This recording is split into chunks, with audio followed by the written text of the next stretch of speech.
This is CBC Nova Scotia News. Fire alarm. Firefighters continue to respond to a surprising amount of outdoor fires, even with a province-wide ban in place. Low levels. Some Nova Scotians are on the search for water, with wells and reservoirs beginning to run dry. And hitting the open ocean in search of Nova Scotia adventure. Have you tried deep-sea fishing? Temperatures continue to climb into the weekend as the drought continues. Keeping an eye on late next week for some shower chances. Your full forecast is coming up. Good evening. Despite a province-wide ban, many fire departments in Nova Scotia are still responding to reports of outdoor fires. This, as officials say, conditions are drier than ever, even more so than in 2023, when we saw two historic wildfires devastate parts of this province. Josh Hoffman reports. Several fire departments in Nova Scotia are still responding to people having outdoor fires, and officials say if it doesn't stop, it's only a matter of time before one grows out of control. The Nova Scotia government imposed a province-wide ban on open fires last week as conditions remain tinder dry.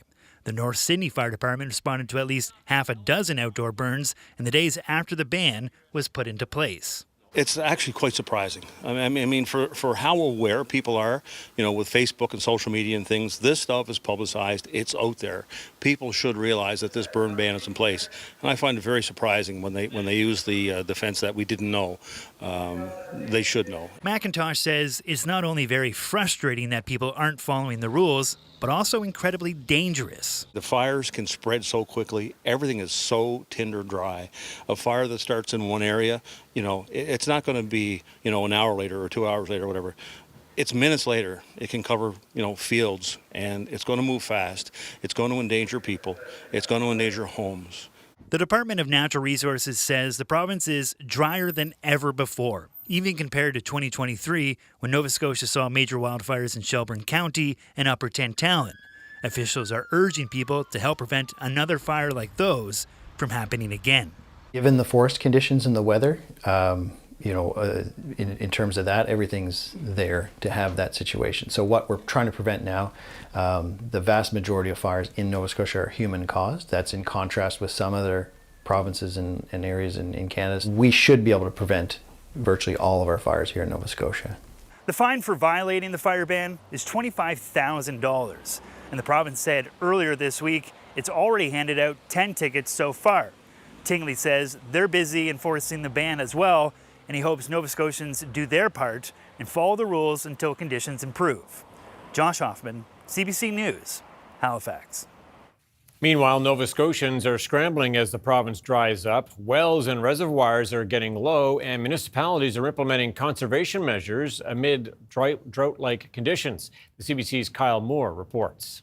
It's been another day of soaring temperatures. Dry and hot weather is something we've become accustomed to. For some, keeping up with the conditions has been a challenge. Oh, it's very dry. The well was pumping brown water, so we had to add water to the well for showers and stuff. Jason Day stopped by the North Sydney Fire Department to fill up. He says it's the second time in the last few years water levels in his well were low. But he says he's never seen it this bad. It's very concerning. It's going to take a few more of these trips now after. It's not going to take long going through this, right, with a family of four. As residents scramble, fire crews are also trying to keep up. Calls for illegal burns are still coming in. As recent as last night, we responded to 2 in east and 1 in north, and the police are accompanying us. According to the Westmount Fire Department, this fire was likely caused by the blade of a lawnmower hitting some rocks that resulted in some sparks. That is how dry things are right now. The conditions are super dry. I mean, the area of Nova Scotia, but specifically our community, is in a deficit, and they anticipate a deficit through almost till September. The CBRM has followed suit with provincial regulations, closing all wooded municipal trail systems. All these restrictions in place just come down to common sense. sense. We're into a drought period right now. We've never seen this level of dryness in the community in a very long time. So we're asking everyone to be prudent, but most importantly, it's all about public safety. Some municipalities in the province have implemented water conservation measures. Mayor Clark is encouraging people to limit their water use and is keeping an eye on the forecast. If it means other restrictive measures that protect the public, then we will take those on as required.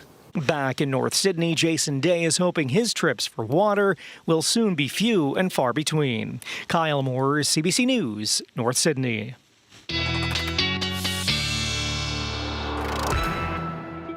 Ryan Snoddon in the CBC Weather Centre. So there you have it. Plenty of reminders to stay safe out there in these dry conditions. That's right. And one more reminder to stay safe, because this is the latest map from Natural Resources Canada. So they take all the factors in and then they come up with a fire danger risk. And this is for Saturday. And I can tell you Sunday's map looks very, very similar. And you can see the province either in yellow, which is high or very high, or most of the province in extreme risk for fire right now. So just super, super safe. Get to the beach, nice and safe there. If we can get to the coastlines or a lake and just out of the woods, of course, but enjoy it, because as we've been saying, summer is so short and we'll be longing for these days in a few months. So do get out and enjoy. This is the weather we've got. We might as well enjoy it. And yes, obviously being as careful as we possibly can. Temperatures into the mid to high 20s again on Sunday with lots of sunshine, and those hazy skies likely lingering a little bit for this weekend, Tom, but not quite as hazy as Friday. We'll talk more about that and your full 7-day forecast, including a few showers late next week coming up. All right, the details on the way. Thanks so much, Ryan. Thank you. Well, there will soon be more options for air travel within the Maritimes. A new initiative will see daily flights connecting Halifax, Sydney, Charlottetown, Fredericton, and Moncton. The pilot project will cost more than $9 million over 3 years, with funding coming from Ottawa as well as all 3 maritime provinces. Nova Scotia's contribution will be $2.9 million. It's so important, these air connections and the connectivity between us, because when we can start to move people easier, there's so many benefits that come from that, and eventually once you move people and build relationships stronger and stronger, then products follow too, and we just continue to build and strengthen our economies. The flights will be operated by PAL Airlines and are expected to start later this year. The planned high-speed ferry between Bedford to Halifax will be delayed at least 2 years. The city says work on the Mill Cove ferry is being held up by negotiations with private landowners, and it will not be ready until 2030. Halifax says the land is needed before tenders can go for the design of both ferry terminals and the purchasing of 5 electric ferries. The province is handling the land acquisition. CBC asked the province whether it would expropriate the land, but they could not offer a response by deadline. Meanwhile, low tides are affecting ferry service again between Nova Scotia and PEI. Northumberland Ferries says they'll be running with restricted capacity in some sailings this month. The company says between Saturday, August the 9th, that's tomorrow, to August 25th, some trips will take fewer vehicles across. They recommend passengers planning trips during that time to make reservations in advance. A new climate-controlled hydroponic farm project is being launched at the look-off to the historic Black community of Africville. It's a partnership between a social enterprise and the Africville Heritage Trust. Gareth Hampshire has the story. These are the converted shipping containers where the Roots and Harvest Africville Hydroponic Farm project is happening. The social enterprise EduHouse is partnering with the Africville Heritage Trust to launch the program in the area of the former historic Black community. So here we plan to grow crops that are culturally relevant for Black and immigrant communities, starting with okra. Organizers are unveiling their plans at a workshop on the site. And we'll be using sensors and different technical tools to ensure that we are heated and cooled and the humidity is kept at the right condition to grow these crops year-round. The containers were donated to Feed Nova Scotia, who ran a competition inviting pitches from community groups. We were really, really excited by EduHouse's application due to their commitment to food sovereignty, access to food, and culturally relevant food. So we're really, really excited to see the containers come here in Africville and see them come to life in their project. The Africville Heritage Trust sees big potential in the project, considering many worry about the price of food. We're really looking at food insecurities today. In my lifetime, we've never been in a situation like this before. And so we're just saying, what is the small piece that we could do that might be able to help people in the future? They're starting with okra in one of the units, while the other will be a living lab that people can go and see.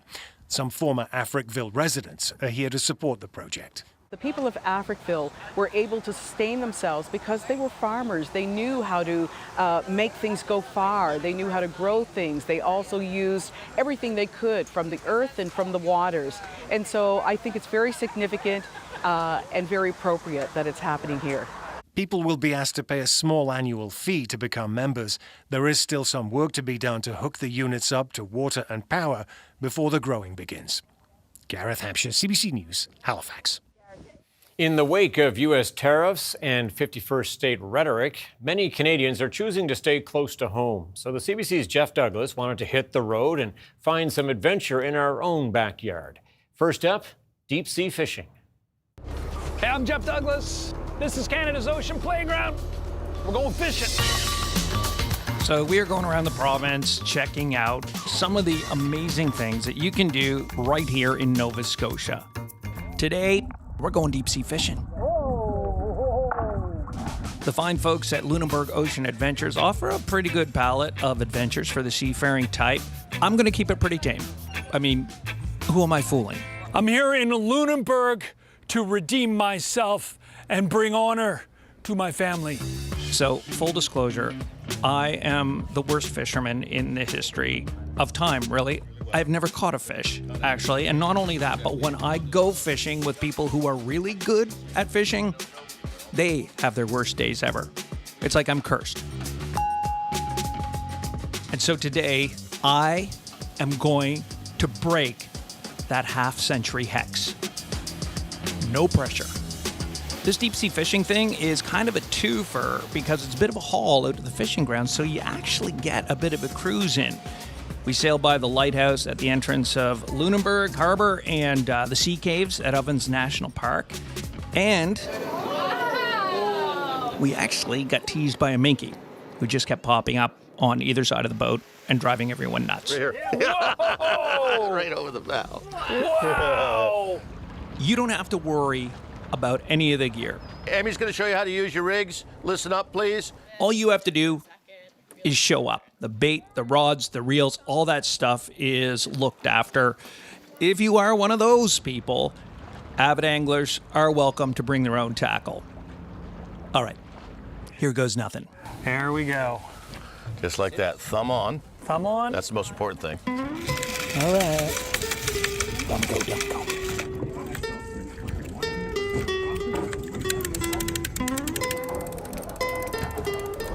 Still nothing.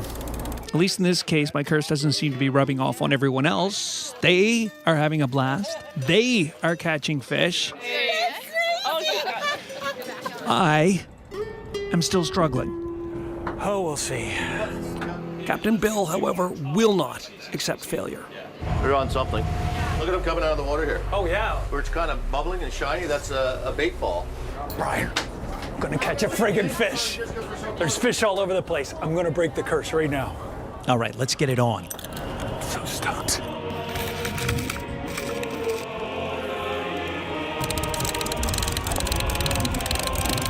Fish on, Jeff? Don't know, man. There's something on. Oh my God. It's a monster. Jeez. My God. Oh, God. What is that beast? That is a beautiful Atlantic cod. That's it. The curse is broken. The curse is broken.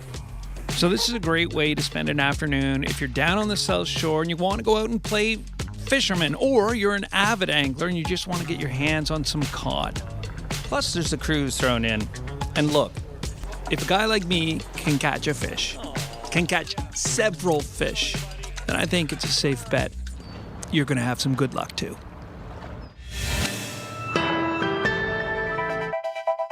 I think Jeff may be going back. All right, here's a look from Bedeck in Cape Breton. Beautiful scene there. Ryan back with your full weather forecast after this.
This weather update is brought to you by Access Wellness Nova Scotia. Book your appointment today for free, confidential mental wellness support.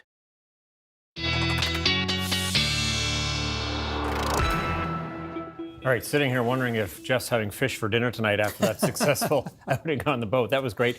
Yeah. Deep sea fishing. There's something you can do. Lots of water there. No risk of a forest fire near you there. Yeah, absolutely. Get to the coast this weekend. The beaches, I'm sure, will be busy, but there's so many of them. Everybody can pull up a chair and There's find room a for spot. Have a look at our webcam video from tonight. White Point Beach. Oh, yeah. Not a bad one to be at. And look at this. I was kind of hoping. Lots of chairs there. Is there a service about to happen? It looks like there's a wedding about to happen there. So I was kind of hoping that maybe we would get to see this live, but it looks like we're a bit too early, perhaps. But yeah, listen, this is such a busy time of year. Sure. So many events happening and weddings and just outdoor events and barbecues and whatnot. So do enjoy, because as we've been saying, the summer is so short. We'll be longing for these days soon enough. I know we need the rain, but we can't change the weather, and so we might as well enjoy the weather we've got while it's here, being absolutely extremely safe in the process. And that's going to be the name of the game this weekend, I do say so. As we look at the temperatures, low to mid 20s along the Atlantic coastline, we're creeping up to the high 20s for northern areas. And as we look at the dew point values, yeah, it is, well, we're in the low teens, and this has been part of the issue this week with it getting drier and drier, is that there's been no mugginess, there's been no humidity. We're going to increase the humidity as we turn the page into next week, and that will help to spark the chance for some showers. We've been watching this low off to the south, but this area of high pressure is not moving. And then we've got this next low, which is already draping its warm front in and across the Great Lakes. And with that, and along that warm front, we're looking at this warm air really surging up. 35 in St. Louis, 36 in Oklahoma City, 37 in Houston. Now, it's not going to get that warm, thankfully, but we could see some temperatures into the low 30s by the time we get to early next week. And again, the mugginess also building in with that heat. Temperatures tonight are going to be dropping into the mid-teens with light winds, clear skies, and yes, that wildfire smoke, the haze, with a reminder of what we don't want happening here. That is going to be in the mix, but I'll time that out in just a moment. First, let's look at the clouds, or lack thereof, because it is going to be indeed mostly clear for tonight and Saturday. Off to the races with lots of sunshine across the province for your Saturday into Saturday evening. It's going to be really, really nice as well. Picture perfect in terms of if you've got some summer vacation plans. I mean, it is not much more you can ask for. Southwest winds, looking at temperatures into the low 20s along the Atlantic coastline, mid to high 20s for areas in northern and central parts of Cape Breton. The best chance for 30s tomorrow will be across the North Shore, Antigonish, back into Pictou County, back towards Tatamagouche and Truro, and into the Enfield area, possibly a couple of 30s in a few backyards here as well. The Atlantic coastline feeling that southwest flow tomorrow, 5 to 15 kilometers per hour. So that's going to keep temperatures a little bit cooler in those onshore winds. But again, the water temperatures are warming increasingly, so it's going to be more so the central and northern areas of the province that we're going to be looking at those toastiest temperatures. Now, as we move into Sunday, there's that low that we were hoping might spin a shower up, but it's the high holding on across the province and across the region for Sunday. Temperatures, again, mid to high 20s. Temperatures in the low to mid 20s closer to the coastline. Wildfire smoke, let's track this. It has been hazy today, but note that whitest, brightest of that smoke based on this model, which is showing us kind of moving off to the east. And so I do expect there will be some haze in the sky this weekend, but it doesn't look like it's going to be as thick as it was Friday. So some good news there. Model trying to throw an isolated shower in for Monday, but I think that's a little wishful thinking at this point. Tuesday, Wednesday, temperatures climbing towards into the 30s, more widespread, low 30s. And then we're going to increase the humidity, which will spark those chances for showers Thursday into Friday. And it's the muggy meter really telling the story here as it creeps up through early next week and then continues to climb late next week, which will hopefully, Tom, bring us some of those showers. All eyes on next week for sure. Yeah. Okay, thanks so much, Ryan. Thank you.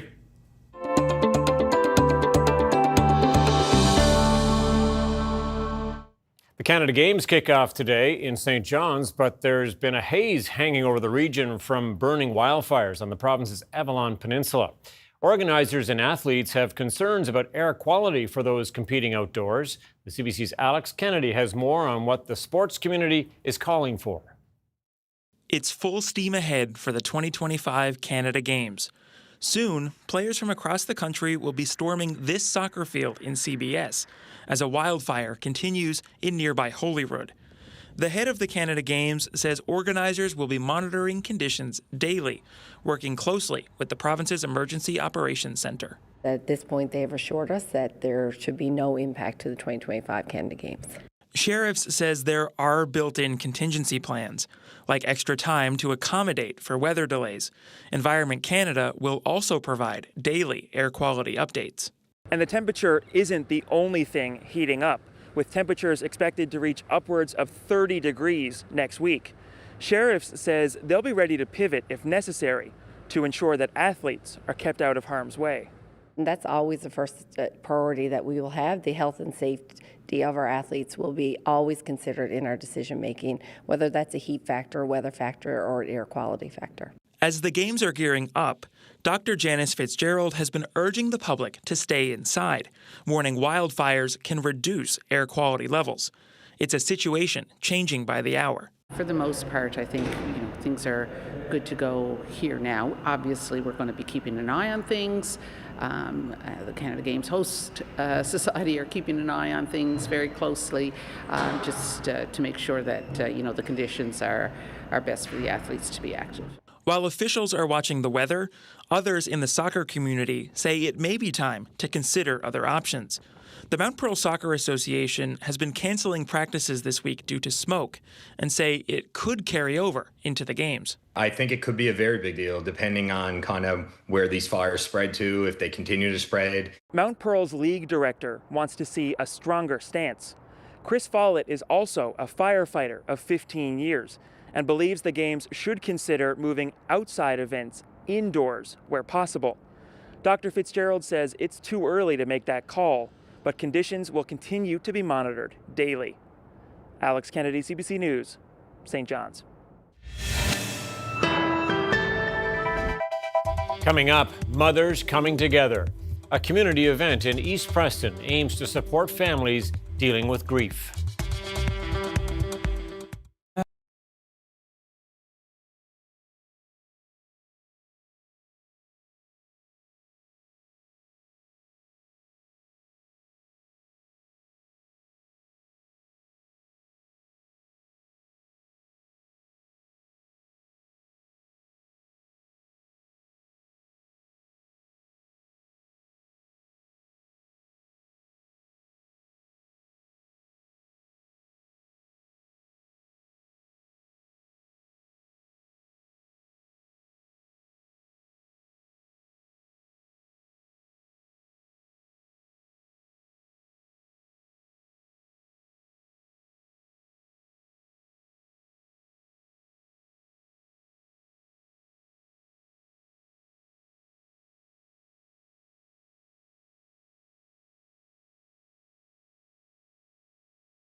Welcome back. A community event in East Preston recently brought together families united in grief. Families whose grief is complicated because their loved ones died following police response. The organizers of the event are African Nova Scotian mothers who have unanswered questions about the deaths. Elizabeth Chu has that story. At the East Preston Recreation Centre, a few dozen people gathered to share a meal and to listen to speakers talk about their experiences of police responding to their loved ones in distress. It's a homecoming of sorts for Claudette Clayton Korchinski. In May of 2020, in Toronto, her daughter, Regis Korchinski-Paquette, died after falling from a balcony. My daughter had a seizure and she was arguing with her brother. I thought it would escalate, so I called for a wellness check. The police came and, as you know, my daughter ended up dead. My heart is still very, very broken. Ontario's Special Investigation Unit found there was no wrongdoing by police. Still, Regis's mother is tortured by the fact that she was the one who called police, hoping they would help. It's a nightmare, you know, and always remember I made that call. So there's not a day that goes by that I don't blame myself for her death. And I always feel if I never made that call, my daughter would probably still be here. I'm disappointed in the police. That's how I feel. Because they came in and they didn't handle anything. They didn't de-escalate nothing. She helped to organize this evening with another bereaved mother from the community, Leslie Sparks. And this event is for mothers coming together and voice of mothers left in silence. And what it's about bringing awareness to everything that's been happening, like mental health, gun violence, and police violence. Like systemic racism, you name it. This is what this is about, to let our voices be heard. Sparks' son, Tyrell Beals, died last May in an unsolved homicide. Police said he'd been shot. He was running for his life. He was attacked by some shooters. She says he suffered from panic attacks and believes that also factored into his death. However, police are not commenting on that. All I want to do is bring awareness to mental health, because my son here suffered from mental health. He suffered from panic attacks. And no one pays attention to mental health until it's too late. And it needs to be out there. You need to know the signs and how to treat the signs. The mothers are working with a criminologist at the University of Ottawa, Jeffrey Bradley, to draw attention to how people of color can become victims of violence and can be traumatized by police and other public bodies. I think all the messages were really focused on systemic and structural injustices and oppression. That seemed to be the common thread. So whether it was missing and murdered Indigenous women, survivors, people that were, let's say, involved in gun violence, or that came into contact with the police because of their mental health issues or other inequalities that they're facing in the community. So to me, it really was pointing out it's not just at an individual level, it's much deeper than that.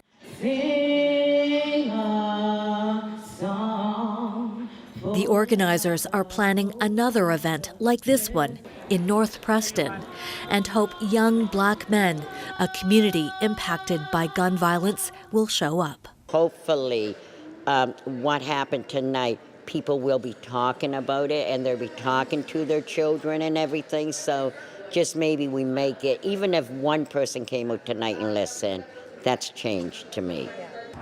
Who's who? Can you point? No, that's me, and that's my dad, and that's my mom. No, that's my sister. The hope is that fewer families suffer loss due to violence. Elizabeth Chu, CBC News, East Preston. Coming up, Israel's plan to take over Gaza City sparks global condemnation as calls mount to end the war. And defense spending. Prime Minister Mark Carney announces a pay hike for members of the Canadian military.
Welcome back. Israel's security cabinet has approved a plan to take control of Gaza City, a move that has sparked world leaders to urge the country to reconsider.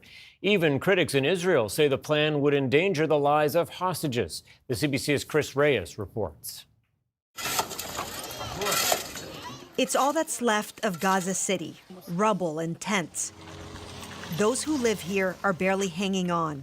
And with Israel's plan to take it over, they could be forced to leave. Where should we go? This is shameful, says Sabrine Naim, who, like so many Gazans, has already been displaced many times since the start of the war. From leaders across the globe, disapproval. It is going to put the lives of the hostages at greater risk.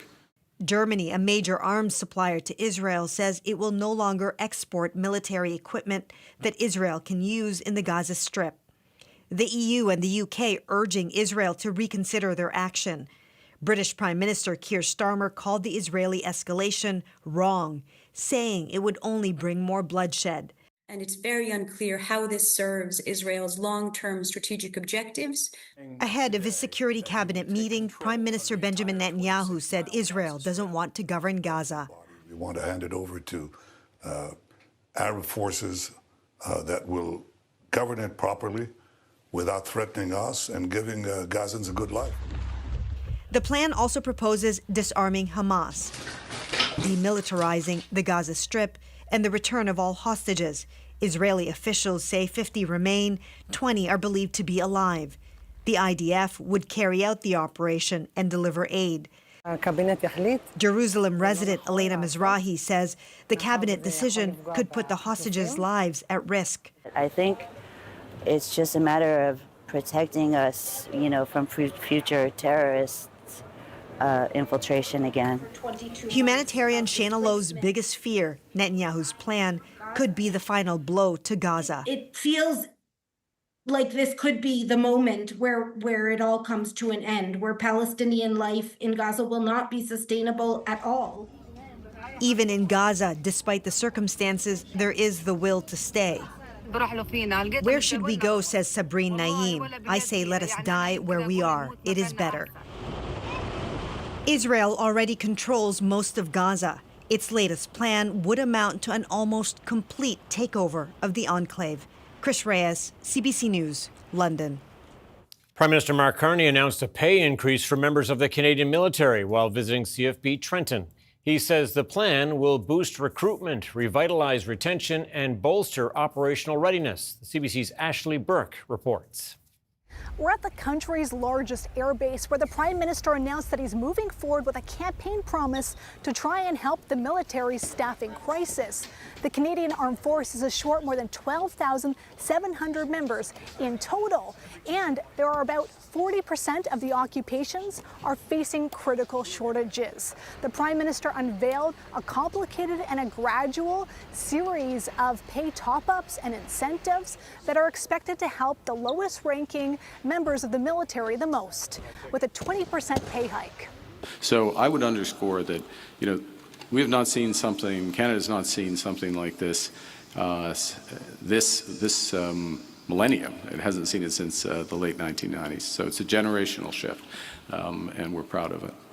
In June, the defense minister said there would be a 20% pay hike, and that got a lot of military members' hopes up.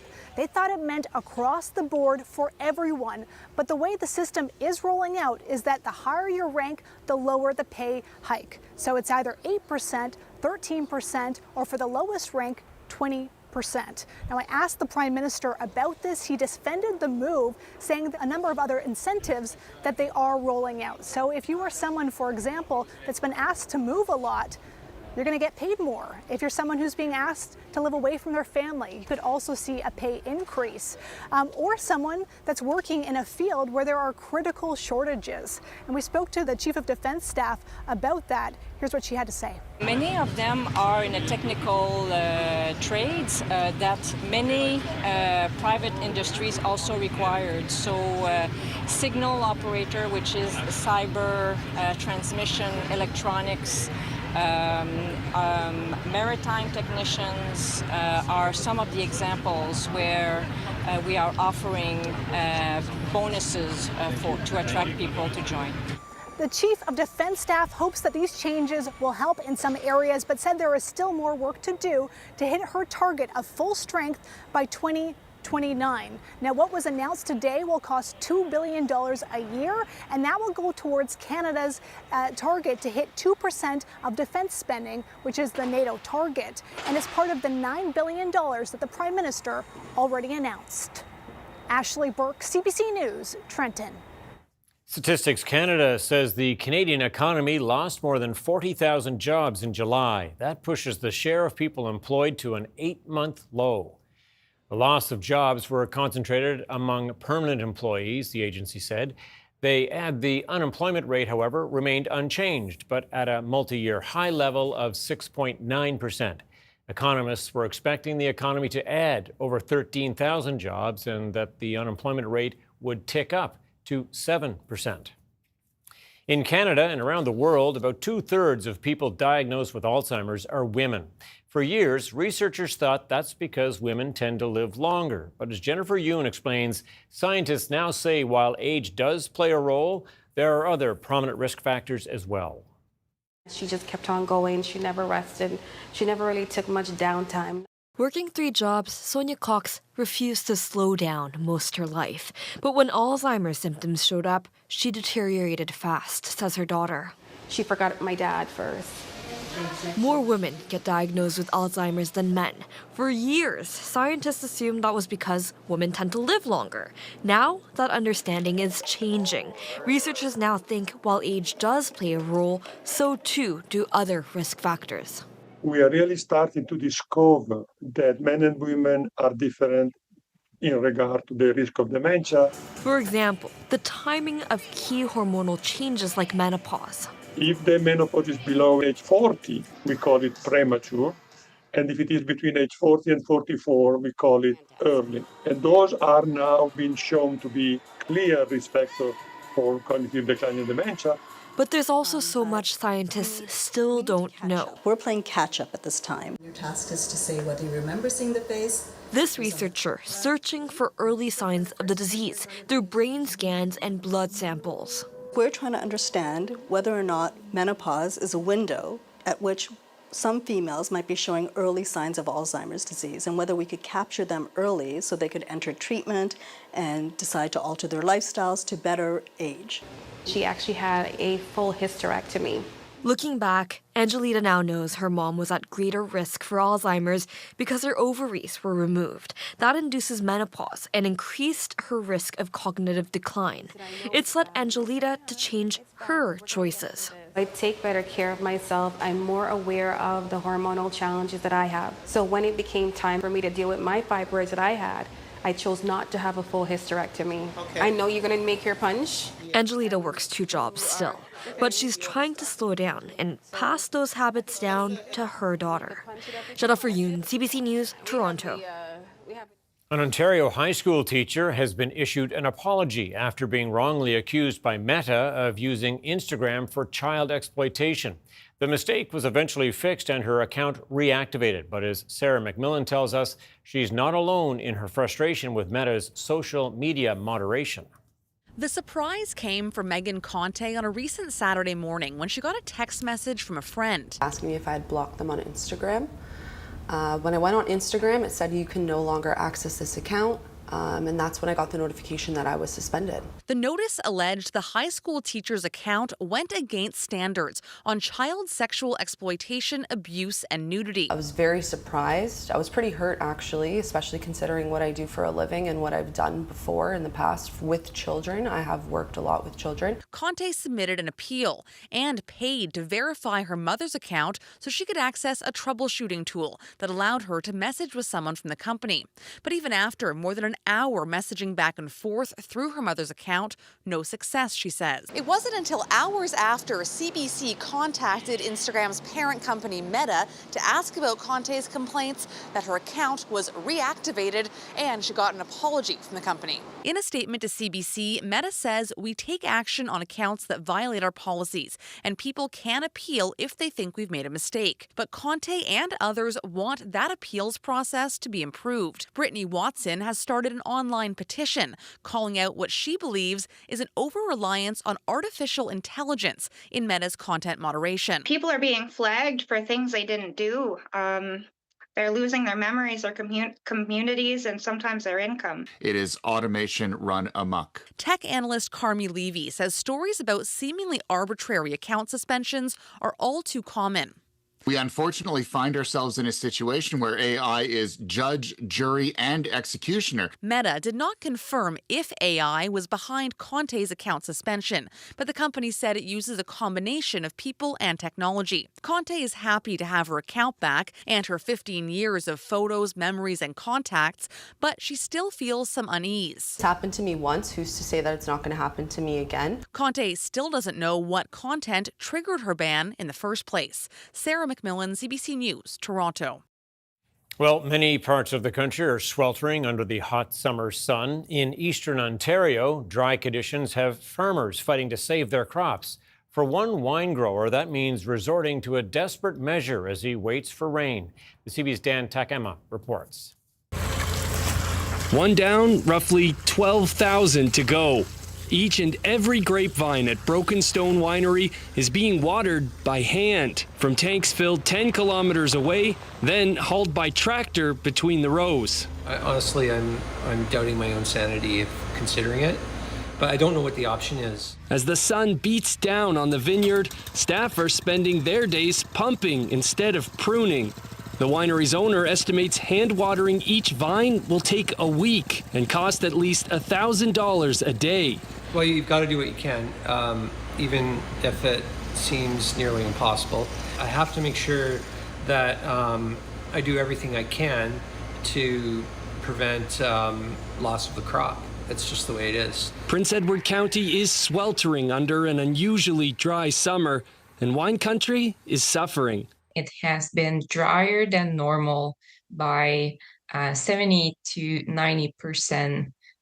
Compared to the amount of rain that the region should have had. As the drought drags on, farmers are feeling the burn too, with stunted crops filling many fields. It comes down to water, pure and simple, and some of the corn will not make it. It's starting to tassel now and there's no cobs. This seventh-generation farmer says it's important to accept that you just can't control the weather. Hey, every time I think I got it figured out, it bites me. Staff at Broken Stone Winery have learned to be stoic about the weather too. But even with the watering, they and other wine growers have seen their leaves turn yellow and the fruit shrivel up. We are definitely going to experience, I'd say, a 15 to 20% loss in production because some of the plants, the weaker plants, have just given up and lost all their leaves. Beyond the financial loss for the winery is another impact too. Kipfer had his hopes up for a great harvest. There's an emotional thing going on because this year seemed like it was going to be the perfect year.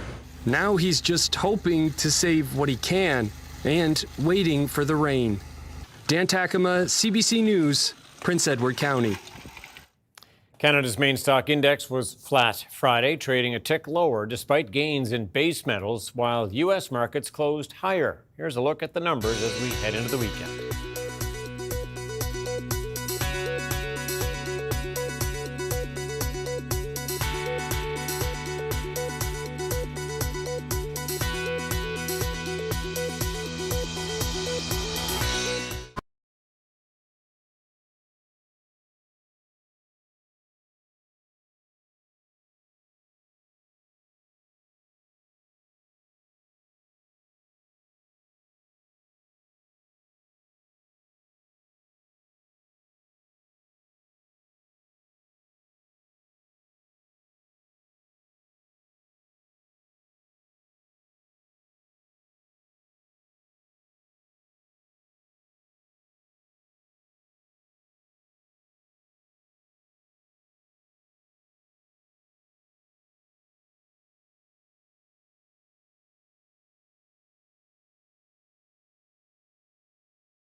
Whether you're just waking up or you're on your way to work, we're here bringing you compelling stories from across the province. And keeping you up to date with the latest in news, weather, sports, and traffic. I'm Portia Clark. And I'm Matt Brand. Join us for Information Morning for the Mainland, weekdays on CBC Radio. This weather update is brought to you by Access Wellness Nova Scotia. Book your appointment today for free, confidential mental wellness support.